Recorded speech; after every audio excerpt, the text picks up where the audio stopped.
Graça e paz, meus irmãos, boa tarde. Estou aqui no meu local de trabalho. Se você estiver ouvindo um barulho de motor aí, o meu local de trabalho é o caminhão e o motor está ligado aqui, tá? Tem que ficar na temperatura correta aqui da carga que eu carrego, então tem que manter ele ligado. Mas sempre é tempo para estar falando um pouco da palavra de Deus, né? Meus irmãos, as pessoas leem a palavra de Deus, né? Leem fora de contexto e pegam, né, a lei de Moisés, que eles dizem que é de Moisés, mas Deus fala claramente que essas são as minhas leis, né? Moisés é simplesmente um sinônimo de lei, né? Então colocam o nome de Moisés para estar falando da lei de quê? A lei que Deus deu a Moisés. E eles falam muito nas penas que eram aplicadas, e principalmente a pena de morte, né? Tinha certo tipo de pecado que era a pena de morte. E eles pegam a passagem da nova aliança, a mulher, né, pega em adultério e fala: tá vendo, se fosse nós nos dias de hoje seremos apedrejados, isso, aquilo, outro. A gente vê uma certa falta de conhecimento. Essa passagem se encontra em João 8. Vou ler a partir do verso 4.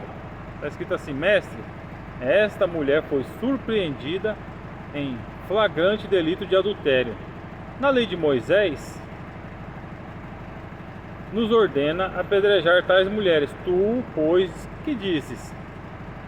Eles assim diziam para pô-lo à prova, a fim de terem matéria para acusá-lo. Mas Jesus, inclinando-se, escrevia no chão com o dedo. Como persistissem em interrogá-lo, ergueu-se e lhes disse: quem dentre vós, sem pecados, seja o primeiro a lhe atirar uma pedra? Inclinando-se de novo, escrevia no chão. Eles, porém, ouvindo isso, saíram um após o outro, a começar pelos mais velhos. Ele ficou sozinho e a mulher permanecia lá, no meio. Então, erguendo-se, Jesus disse à mulher: onde estão eles? Ninguém te condenou? Disse ela: ninguém, Senhor. Então disse Jesus: nem eu te condeno. Vai agora e não peques mais. Bom, vamos lá, né? Em primeiro lugar, esses homens já estavam cometendo um pecado. Por quê? Porque não era assim, meus irmãos. Eu chegar, ver uma pessoa em adultério e falar: opa, estão adulterando ali, deixa eu ir lá apedrejar a pessoa. Não, a pessoa tinha que ser levada aos juízes, ao sinédrio, tinha que passar por um julgamento. Agora eu pergunto a essas pessoas que falam hoje em dia que era muito comum as pessoas serem apedrejadas lá, né, até a morte.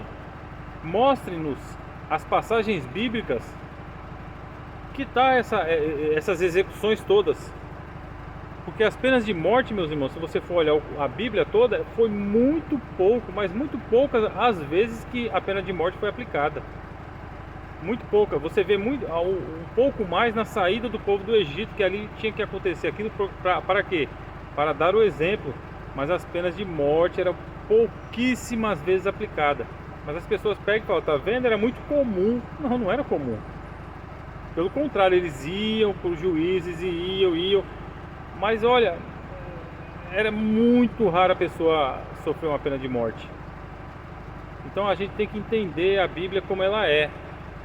E o pior é que essas pessoas ficam pregando esse tipo de coisa, meus irmãos, e as pessoas dando glória. Amém, isso, aquilo outro, bela palavra, belo isso, aquilo. E vai indo assim. Não, a gente tem que ter cautela, tem que olhar todo o contexto bíblico para não estar falando uma coisa que não é. Então, meus irmãos, a pena de morte ainda está em vigor? Sim, ainda está em vigor. Quem vai aplicar? O justo juiz.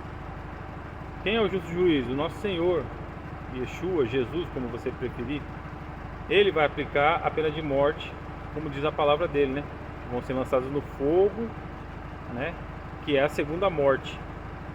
Então, meus irmãos, essa história que lhe contaram, que a pena de morte era aplicada de qualquer forma, isso aí é um erro teológico, tá bom? Então, aprenda um pouco mais com a palavra de Deus, aprenda a contextualizar a Bíblia. E mais uma vez eu lhe digo: Cuidado com quem você anda ouvindo na internet. Cuidado. Nem tudo é para você dar amém, nem tudo é para você dar glória. Então fique com essa palavra e que Deus abençoe você e a sua família.